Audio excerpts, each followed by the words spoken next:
semuanya, perkenalkan nama saya Slasibu Adi Putri dari kelas 3 SIC. Pada proyek ERP ini, saya berperan sebagai programmer sistem dan technical writer. Halo semuanya, perkenalkan saya Denisa Rudiani Siagian. Dalam proyek ini, saya berperan sebagai project manager sekaligus technical writer. Halo, perkenalkan nama saya Rina Alkomar Putri Siswanti. Pada proyek implementasi Odoo kali ini saya berperan sebagai sistem analis, ERP designer, dan technical writer. Pada kesempatan kali ini, saya akan menjelaskan sedikit tentang Procter & Gamble. Procter & Gamble adalah perusahaan multinasional yang berasal dari Amerika Serikat yang berdiri pada tahun 1837. Jadi, P&G ini dikenal sebagai produsen barang-barang konsumen cepat habis atau fast moving consumer goods dengan lebih dari 300 merek ternama seperti Pampers, Gillette, Head and Shoulders, dan Pantene, serta banyak lainnya. P&G ini memiliki jaringan produksi dan distribusi di lebih dari 70 negara dengan penjualan ke lebih dari 180 negara di dunia. Di Indonesia sendiri, P&G ini mendistribusikan berbagai produk kebersihan, perawatan pribadi, dan perawatan rumah tangga. Dalam konteks studi kasus ini, kami memfokuskan simulasi pada proses distribusi lokal di P&G Indonesia yang masih memiliki tantangan integrasi data. Beberapa proses penting seperti pencatatan order penjualan, manajemen stok, penanganan keluhan pelanggan, hingga pelaporan keuangan masih menggunakan sistem yang berbeda-beda dan tidak terhubung atau biasanya disebut sebagai real time. Jadi untuk itu, kami merancang simulasi penerapan sistem ERP berbasis Odoo untuk membantu P&G mengintegrasikan proses bisnis distribusi mereka. Selanjutnya di sini kita akan melakukan modul accounting. Dalam sistem Odoo yang dikembangkan untuk perusahaan P&G, modul accounting ini berfungsi untuk mengelola seluruh aktivitas keuangan perusahaan secara efisien dan terintegrasi. Modul ini mencakup fitur utama seperti pengaturan COA, pengelolaan invoice pelanggan, pencatatan tagihan vendor, pembayaran, rekonsiliasi bank, pencatatan jurnal manual manajemen pajak, hingga pembuatan laporan keuangan. Modul ini tuh juga mendukung optimisasi proses akuntansi yang membantu memantau arus kas, mengontrol utang piutang, serta menyajikan laporan keuangan yang akurat dan real time. Oke, yang pertama kita lakukan untuk melakukan konfigurasi awal. Konfigurasi awal untuk chart of account COA. Dari modul accounting ini kita klik configuration, lalu kita pilih chart of account. Nah, di sini terdapat beberapa daftar dari COA yang telah kita inputkan. Untuk melakukan inputannya itu kita bisa klik new, baru kita klik akun name-nya akun name-nya itu apa, terus tipenya itu misalnya bank, cash, atau kredit, terus baru nanti kita klik di button save. Baru selanjutnya itu kita akan melakukan pengaturan pajak.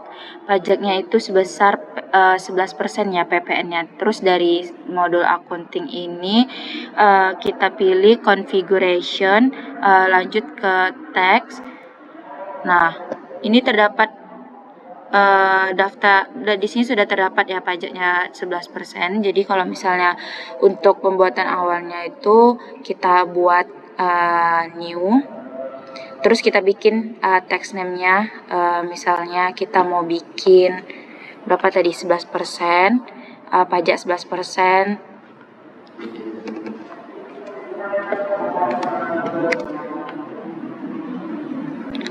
Terus kita isi teks persennya di sini, persen. Berarti ini pajak PPN 11%. Nah, baru nanti kita bikin ininya sales, text type-nya.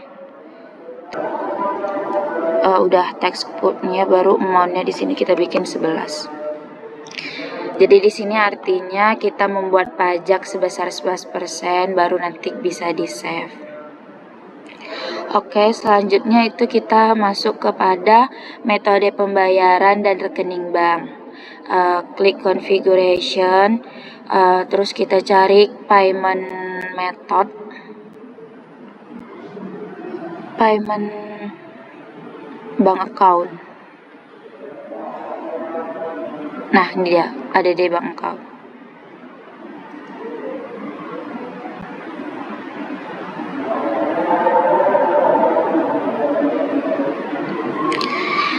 Karena sebelumnya udah saya masukin, untuk cara masukinnya itu udah kita masukin. Jadi untuk cara masukinnya itu nanti bisa kita klik create, terus kita isi informasi banknya, lalu kita save. Oke, selanjutnya itu kita masuk kepada customer invoice atau transaksi penjualan. Dari modul accounting ini kita masuk ke bagian customer, terus kita lihat invoice. Nah, di sini terdapat sudah ada invoice customernya itu yaitu Star Mara Prata. Terus di sini ada bills. Nah, di sini terdapat vendor kita itu ada Indomarko dan PT Yavindomit. Untuk menambahkannya itu kita bisa klik create, terus nanti kita isi vendor tersebut, lalu kita buat bill date-nya, produknya, pajaknya, baru kita confirm. Selanjutnya itu kita akan melakukan pencatatan manual atau journal entries. Dari accounting ini kita pilih bagian modul accounting, kita klik journal entries. Dari kontak journal entries ini kalau kita ingin menambahkan baru tuh, terus kita bisa buat create new, terus kita isi date-nya, jurnal, baris debit dan kredit. Nah, tapi ini harus balance ya, baru nanti kita klik post untuk validasi. Di sini kita sudah dapat melihat beberapa journal entries yang sudah kita inputkan.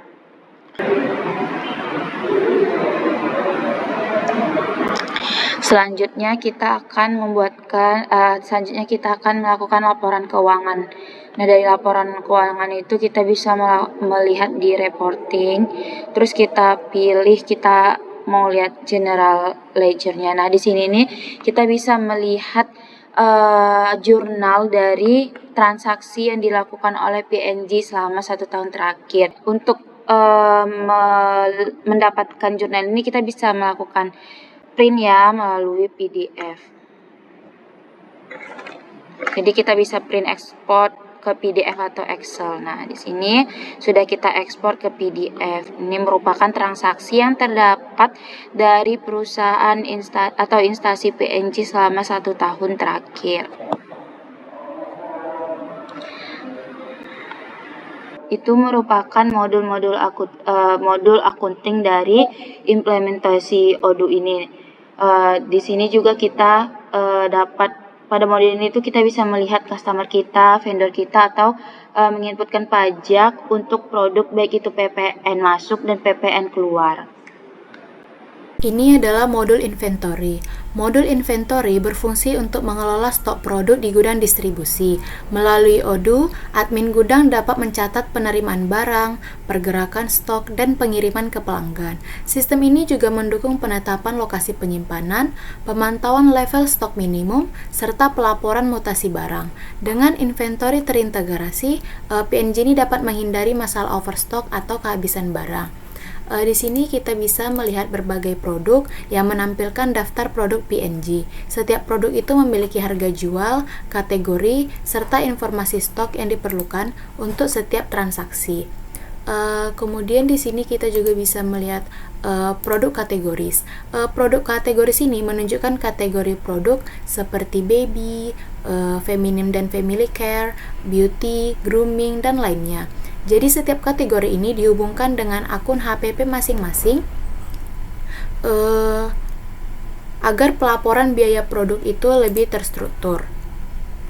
Kemudian yang ketiga yaitu ada warehouse. Jadi warehouse ini memperlihatkan 2 gudang utama, yaitu PNG pusat dan PNG cabang. Struktur ini menstimulasikan distribusi fisik produk dari pusat ke cabang dalam konteks supply chain PNG. Kemudian ada location. Location ini menunjukkan sublokasi dalam gudang seperti bahan baku, pengemasan, dan penyimpanan produk jadi. Lokasi ini digunakan dalam pencatatan perpindahan barang dan proses produksi. Kemudian ini adalah modul sales. Jadi modul sales ini digunakan untuk mencatat dan memproses order penjualan dari distributor atau retailer. Dengan sistem ini, tim sales dapat mengelola daftar pelanggan, membuat penawaran, mencatat sales order, hingga memantau status pengiriman. Integrasi dengan inventory memastikan ketersediaan stok dapat dicek secara real time. Jadi yang pertama ini adalah customers. Ini berisi data pelanggan seperti toko retailer atau reseller PNG. Data ini penting untuk proses penjualan, invoice, dan pengiriman barang. Kemudian ada price list. Price list ini menampilkan daftar harga produk berdasarkan promosi tertentu. Misalnya diskon 15% hair care. Price list ini digunakan untuk menyesuaikan harga jual sesuai periode promosi. Kemudian itu ada diskon and loyalty. Diskon and loyalty ini menunjukkan pengaturan kupon diskon untuk promosi tertentu seperti Hari Anak Nasional. Kupon ini bisa digunakan oleh pelanggan saat check out untuk mendapatkan potongan harga. Baik, selanjutnya kita akan masuk ke modul Point of Sale atau POS. Nah, POS ini merupakan mesin kasir dari perangkat elektronik yang digunakan untuk menghitung dan merekam seluruh transaksi penjualan dan mengeluarkan bukti pembayaran yang dilakukan oleh customer. POS ini merupakan sebuah sistem yang akan memproses transaksi, bisa disebut juga hardware atau software-nya yang saling melengkapi. Nah, POS ini juga dilengkapi dengan fungsi pelaporan, jadi dia sudah terintegrasi dengan laporan. POS ini juga bisa untuk menghitung, menyimpan, dan mencetak invoice atau struk bagi para customer. Kita menggunakan POS ini yang pertama itu untuk menyimpan harga barang, yang kedua itu mencatat pendapatan, pengeluaran, dan laba.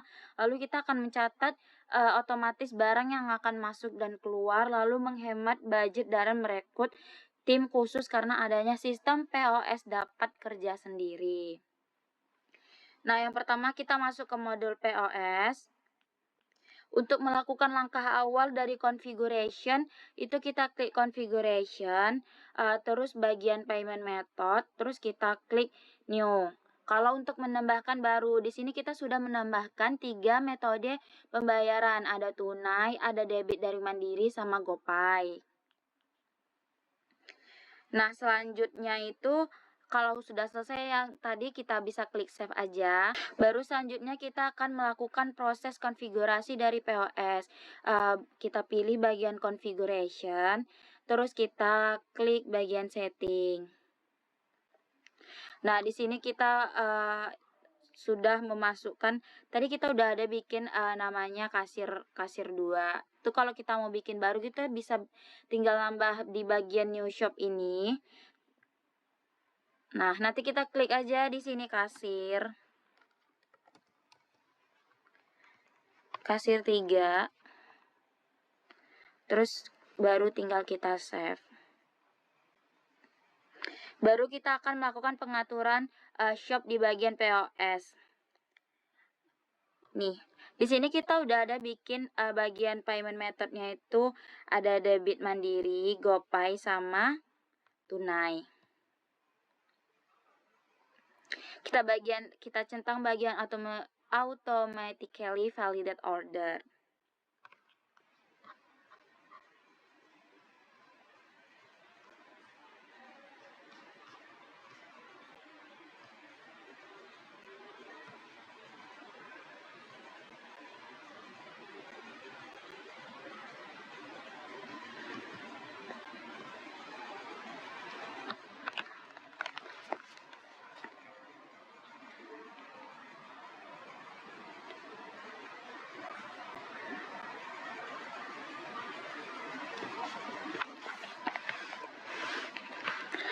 Nah, baru selanjutnya itu kita ingin menambahkan produk. Kita klik produk.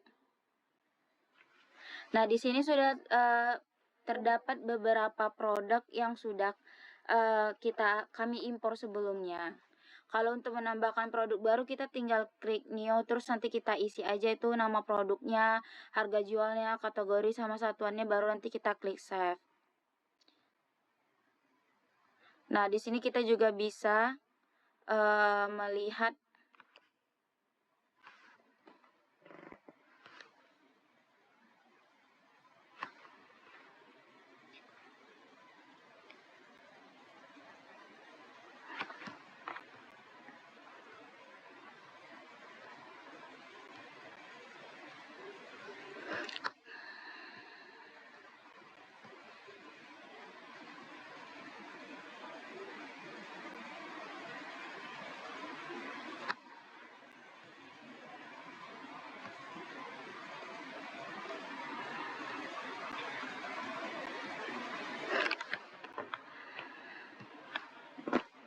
Nah, di sini kita bisa lihat order juga.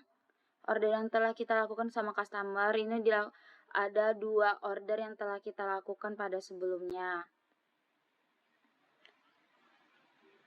Lalu untuk menambahkan produk di POS, kita bisa klik produk, pilih produk, lalu nanti kita tinggal klik new aja. Di sini sudah ada beberapa produk yang kami impor sebelumnya. Kalau untuk menambahkan produk setelah klik new, kita tinggal isi aja nama produknya, harga jual, kategori, sama kesatuannya, baru kita klik save. Nah, di sini terdapat beberapa produk yang akan kita hitung atau kita jual. Kita pilih salah satu produk, terus payment, terus kita klik, kita pilih dulu metode pembayarannya.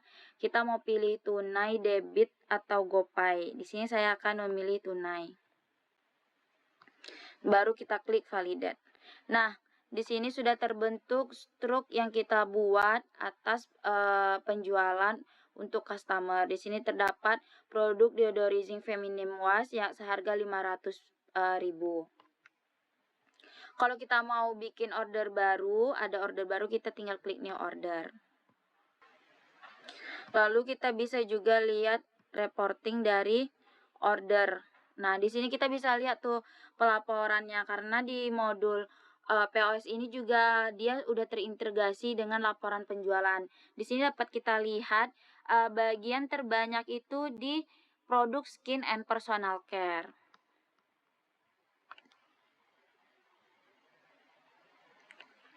Dari sini kita bisa ekspor laporannya itu ke Excel atau PDF untuk kebutuhan analisis akuntansi.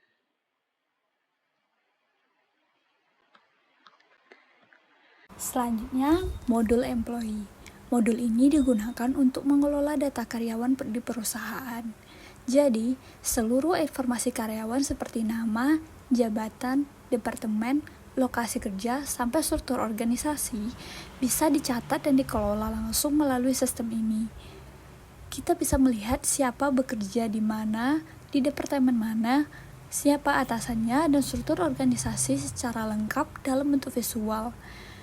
Tentu akan membantu perusahaan dalam memantau posisi dan hubungan kerja antar karyawan. Sekarang, saya akan mempraktikkan langsung. Pertama, kita buka terlebih dahulu modul employee. Selanjutnya, saya akan menambahkan departemen baru, misalnya departemen pembelian, dengan cara mengklikkan departemen, lalu pilih new. Di sini kita dapat mengisikan departemen yang ingin kita tambahkan, misalkan departemen pembelian. Selanjutnya, kita save dengan mengklikkan button save.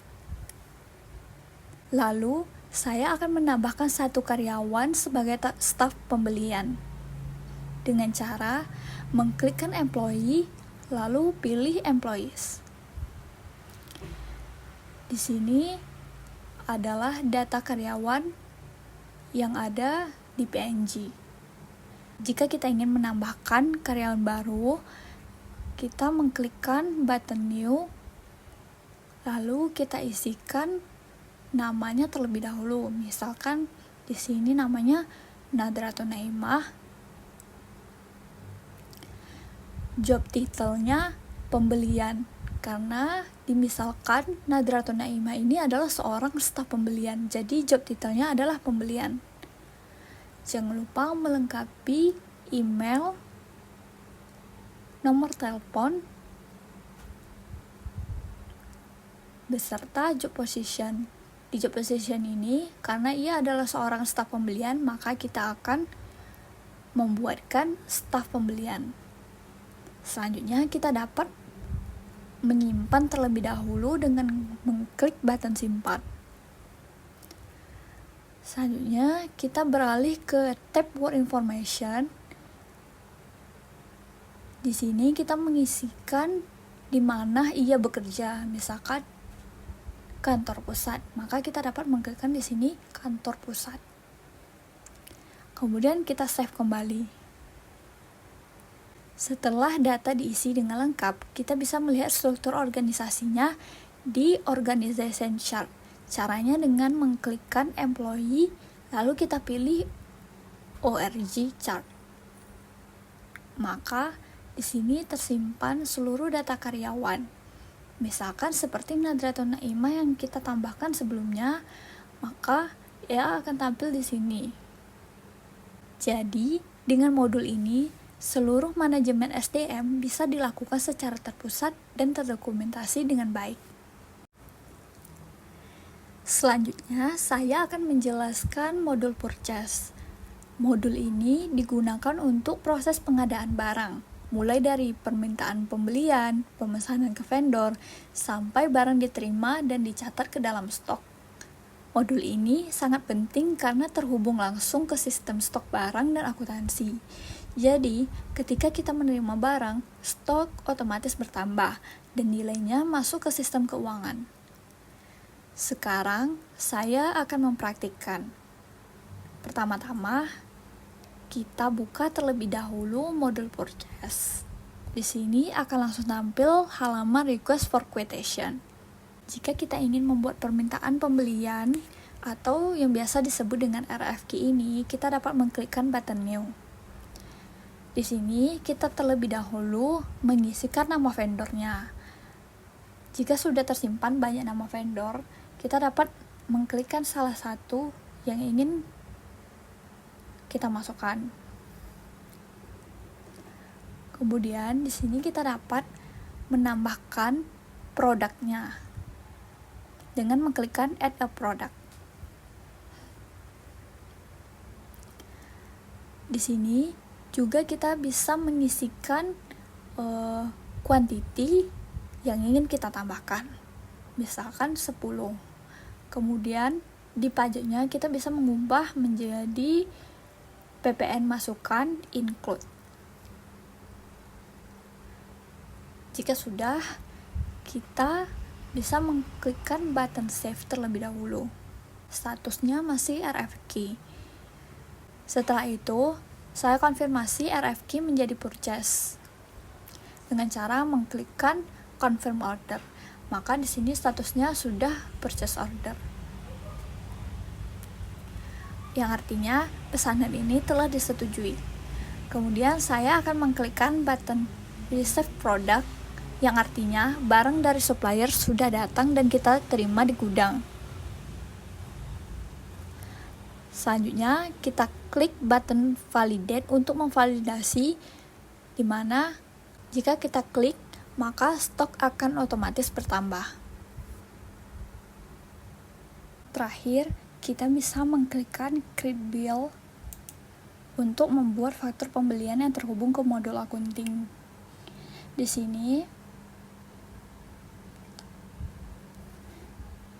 sini kita dapat mengisikan bill date-nya terlebih dahulu. Misalkan hari ini. Jika sudah, kita save terlebih dahulu. Lalu, jika sudah pasti, maka kita klikkan button confirm. Jika ingin membayar, kita mengklikkan button pay. Lalu di sini kita akan masuk ke bagian pembayaran, di mana jurnal kita isi dengan bank yang kita inginkan, misalkan BCA. Lalu kita create payment. Jika berhasil, akan muncul in payment di pojok kanan atas seperti ini. Jadi, dengan modul purchase ini, semua aktivitas pembelian bisa dilakukan secara digital, terintegrasi, dan tercatat secara otomatis. Baik, yang selanjutnya yang terakhir adalah modul website. Modul website Odoo ini memungkinkan perusahaan PNG untuk membangun dan mengelola situs web secara mudah tanpa memerlukan kemampuan teknis pemrograman. Nah, website yang dibangun ini dapat digunakan untuk keperluan promosi, penyajian informasi produk, penjualan online, hingga formulir kontak pelanggan. Modul ini mendukung drag and drop builder, pengelolaan halaman SEO tools, dan integrasi langsung dengan modul lain seperti sales, CRM, dan e-commerce. Nah, langkah-langkah menggunakan modul di website, yang pertama itu kita masuk, setelah masuk, itu kita bisa klik create new website. Kalau belum bikin websitenya, kita bisa edit di bagian sini. Terus kita pilih untuk intro atau pembukaan halaman awal dari website ini. Ini untuk bagian ini nih kita bisa mengkreasikan sesuai kreasi kita sendiri ya. Bisa kita tambahkan image atau video, warna, tata letak, itu sesuai dengan kreasi kita masing-masing atau menggunakan template langsung dari Odoo-nya. Setelah itu lalu kita klik save. Untuk menambahkan produknya sendiri, kita klik shop. Terus dari sini kita dapat melihat beberapa produk yang sudah kita imporkan atau sudah ada di dalam website ini. Jadi para customer bisa melihat produk-produk apa saja yang dijual dari PNG ini sendiri.